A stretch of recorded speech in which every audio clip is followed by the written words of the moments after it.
Banjir tekstil dan produk tekstil dari Tiongkok melalui platform marketplace dengan harga rendah memukul telak industri tekstil dalam negeri. Ironisnya jalan masuk tekstil asing itu difasilitasi oleh pemerintah sendiri. Impor produk tekstil ilegal terus membanjiri Indonesia. Langkahnya tak jelas mendesak untuk dilakukan selagi industri tekstil berturut-turut menyatakan pilot, gulung tikar, dan PHK. Ngerasa nggak ya industri fashion lokal tuh sekarang tuh lagi ngadepin tantangan tuh besar banget. Nih ya, dari regulasi impor, barang murah dari Cina, sampai kebijakan pemerintah yang kayaknya masih belum bisa ngeprotek industri lokal deh. Dan sekarang pertanyaan besarnya nih, kira-kira bisa nggak ya produk lokal bisa bertahan dari produk-produk impor? Kita cari tahu sekarang.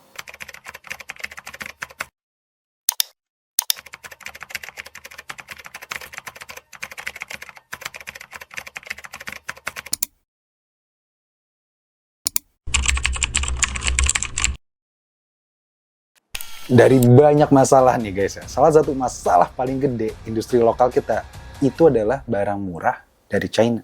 Yang gue tahu nih dari VOA Indonesia, produk-produk Cina itu tuh ngebanjirin pasar lokal kita loh.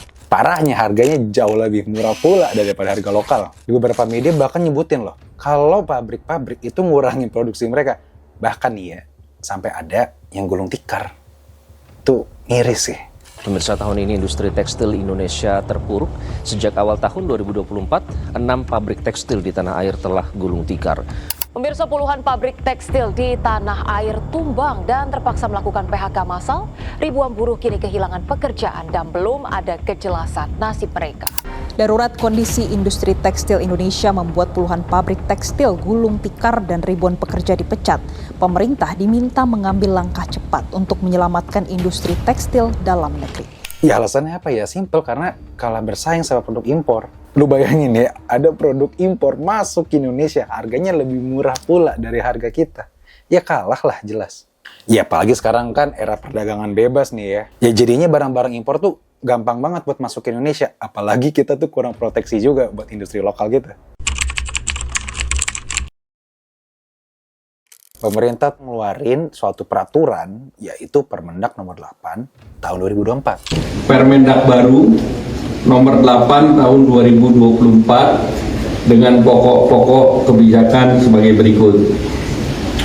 Terhadap 7 kelompok barang yang di dalam Permendak 36 2023 yang dirubah menjadi peraturan 7 tahun 2024 yang diberikan pengetatan impor, yaitu yang satu elektronik, 2 alas kaki, 3 pakaian jadi dan aksesoris, tas dan katup. Ini dilakukan relaksasi perizinan impor.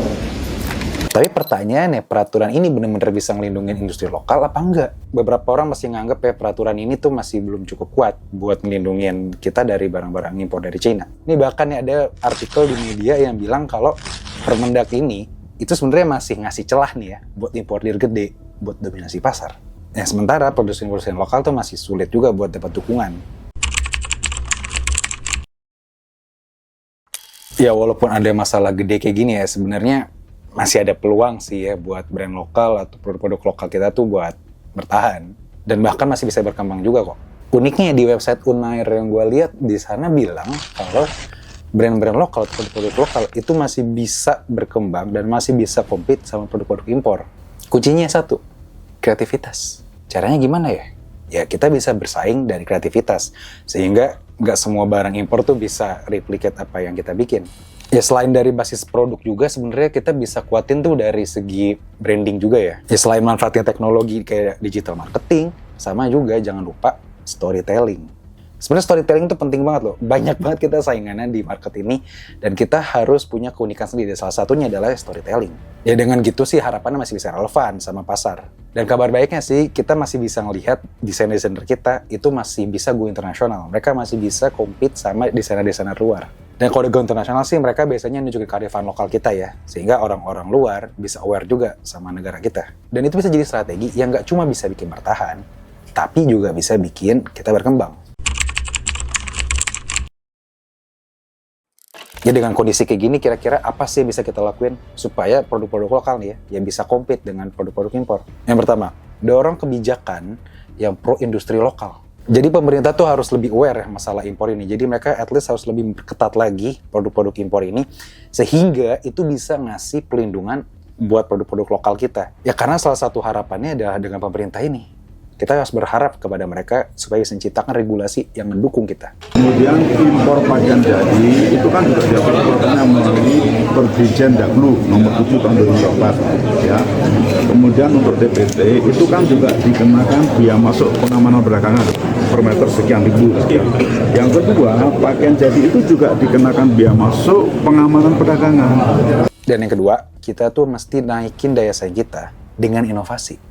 Ya zaman sekarang saya emang susah ya buat jadi orisinalnya, tapi bukan berarti nggak bisa. Dengan desain yang unik, dengan produk yang unik, dengan kualitas yang disesuaikan, gue sih yakin ya kita tuh masih bisa compete kok sama produk-produk impor. Yang ketiga, manfaatin teknologi digital. Mulai deh dioptimalin tuh kayak digital marketing, social media marketing, sama ya e-commerce juga bisa tuh. Karena cara-cara tadi itu tuh di zaman sekarang relevan banget. Semua orang pegang gadget, semua orang online. So logikanya kita juga ada di sana dong. Dan yang terakhir, itu tuh edukasi masyarakat supaya bangga dengan produk lokal kita. Ya kita tahu sih ada hashtag bangga buatan Indonesia atau beberapa jargon-jargon lainnya, tapi jangan sampai berhenti di situ doang. Ya walaupun campaign-campaign kayak tadi, itu tuh bisa ngebantu orang buat lebih aware tentang bangga buatan lokal. Ya karena kalau mereka misalnya nggak dikasih tahu betapa pentingnya dukung produk lokal kita, ya mereka akan gampang aja beli produk-produk luar itu. Dan satu sisi juga pihak produsen atau pihak brand juga ningkatin kualitasnya. Ya dari sekian banyak tantangan yang udah sebutin tadi ya, gue sih masih optimis ya kalau brand fashion lokal Indonesia itu tuh masih bisa bertahan, bahkan bisa berkembang. Asalkan semua stakeholders, asalkan semua orang, asalkan semua masyarakat lebih aware sama masalah ini. Kalau menurut lo, kira-kira apa nih solusi terbaik buat brand lokal kita bisa bertahan di gempuran produk-produk impor? Apa jangan-jangan kita butuh strategi lain yang mungkin tadi gue nggak sebutin? Coba lo komen di bawah ya. Gue Rizky, gue bantu brand fashion lokal bertumbuh. See you in the next video.